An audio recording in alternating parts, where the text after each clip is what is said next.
मुक़द्दस मरकज़ की मार्फत लिखी गई अंजील उसका 12वां बाब।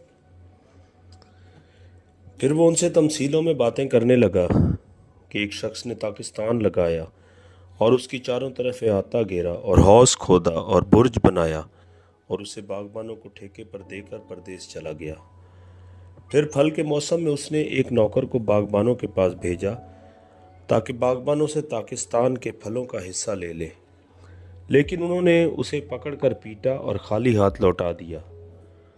उसने फिर एक और नौकर को उनके पास भेजा, मगर उन्होंने उसका सर फोड़ दिया और बेइज्जत किया। फिर उसने एक और को भेजा, उन्होंने उसे कत्ल किया। फिर और बहुतेरों को भेजा, उन्होंने उनमें से बास को पीटा और बास को कत्ल किया। अब एक बाकी था जो उसका प्यारा बेटा था। उसने आखिर उसे उनके पास ये कहकर भेजा कि वो मेरे बेटे का तो लिहाज करेंगे, लेकिन उन बागबानों ने आपस में कहा, यही वारिस है, आओ इसे कत्ल कर डालें, मिरास हमारी हो जाएगी। बस उन्होंने उसे पकड़कर कत्ल किया और पाकिस्तान के बाहर फेंक दिया।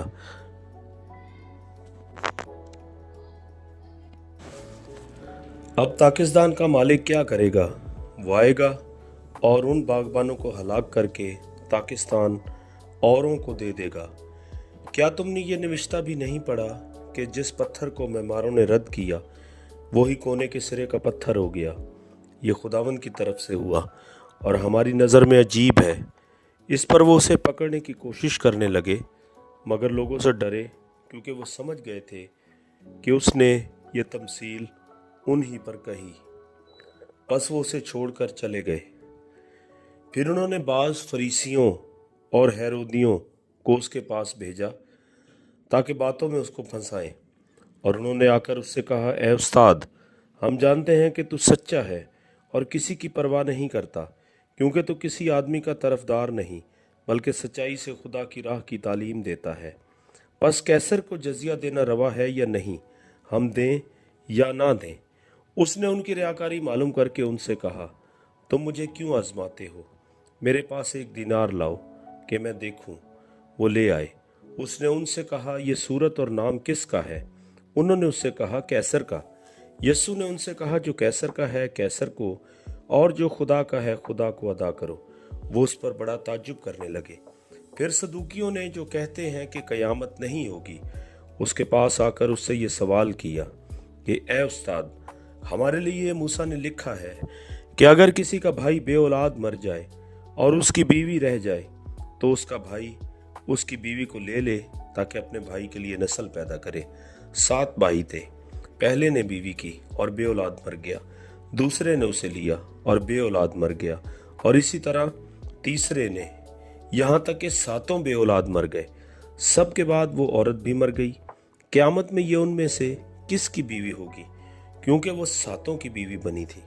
यस्सु ने उनसे कहा, क्या तुम इस सबब से गुमराह नहीं हो कि ना किताब मुकद्दस को जानते हो ना खुदा की कुदरत को?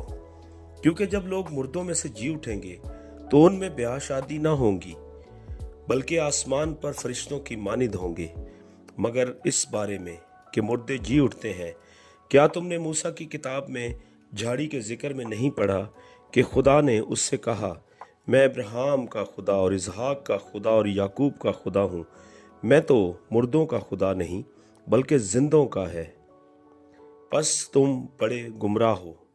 और फकीयों में से एक ने उनको बहस करते सुनकर जान लिया कि उसने उनको खूब जवाब दिया है।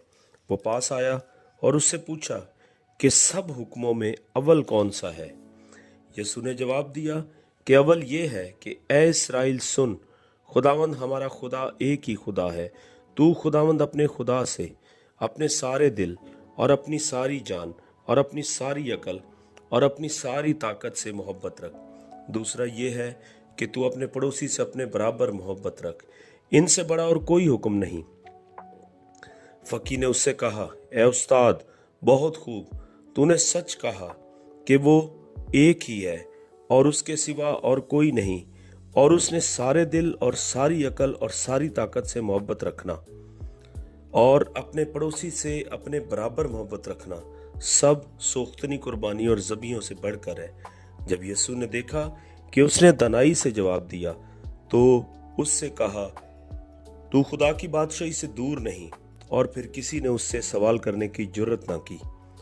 फिर यीशु ने हैकल में तालीम देते वक्त ये कहा कि फकी क्यों कर कहते हैं कि मसीह दाऊद का बेटा है। दाऊद ने खुद रूहुल कुदस की हिदायत से कहा है कि खुदावंद ने मेरे खुदावंद से कहा, मेरी दाहिनी तरफ बैठ जब तक मैं तेरे दुश्मनों को तेरे पांव के नीचे की चौकी न कर दूं। दाऊद तो आप उसे खुदावंद कहता है, फिर वो उसका बेटा कहां से ठहरा? और आम लोग खुशी से उसकी सुनते थे।